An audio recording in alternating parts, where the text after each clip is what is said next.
Yeah, thanks for me coming on short notice. The Oklahoma City Police Department started an investigation back in June. It was actually June 18th, where we received a complaint from a lady who had said she'd been stopped by an Oklahoma City police officer and forced to was sexually assaulted, forced to provide oral sodomy on that officer.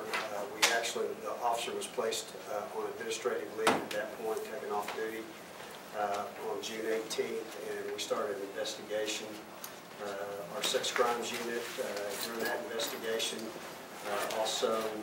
which has been going on since June, also uncovered a number of other individuals, females that had experienced the same thing with this officer. The officer's name is Daniel Ken Holtzclaw. He's been on the police department about 3 years. He was hired on in September of 2011. He works Spring Lake Division on the second shift, which is basically 4 p.m. to 2 a.m. Spring Lake primarily covered northeast Oklahoma City. All of his victims were black females, and they ranged in the ages of 34 to 58.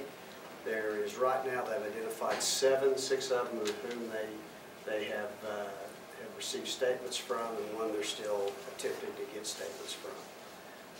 So you have 7 total over that period of 5 or 6 months. He's, like I said, he's been working on the police department for 3 years. He rides the area of northeast Oklahoma City. They all occurred really within that time frame of his shift.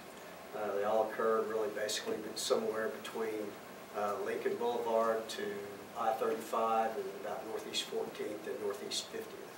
That's kind of the area, somewhere in those areas where these women were sexually assaulted.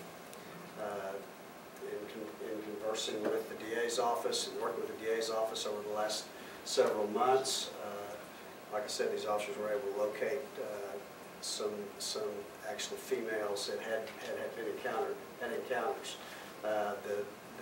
The type of acts that were committed were anywhere from just requiring the females to expose themselves to fondling the females, and then there was 1 individual out of all 7 that was actually sexually assaulted, and it was actually intercourse. There were probably three of the victims that were asked or required to provide oral sodomy on this officer. So at this point, I'll let David talk about any charges that he's anticipating.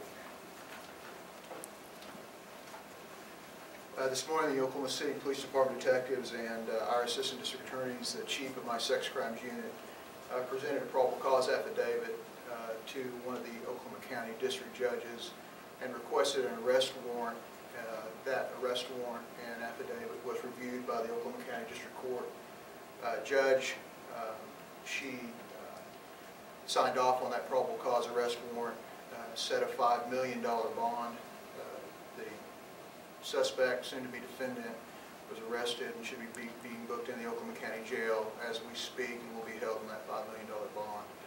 The authorization on the arrest warrant was for the charges of rape in the first degree, rape by instrumentation, forcible oral sodomy 3 counts, sexual battery 2 counts, indecent exposure 2 counts. The rape carries 5 to life or life without parole. The rape by instrumentation carries 1 to 15 years. Forcible oral sodomy carries 0 to 20 years. Sexual battery carries 0 to 10 years. And indecent exposure, forcing someone to expose themselves to you, would be a more specific charge, carries 30 days to 10 years. We anticipate that we'll have charging packets delivered to our office sometime next week, and certainly would anticipate charges actually being filed by Friday of next week. And he was actually arrested around 3 o'clock this afternoon. He was arrested in the parking lot of Gold's Gym up at Memorial in Pennsylvania. He should be in the county jail at this point, being booked on these arrest warrants.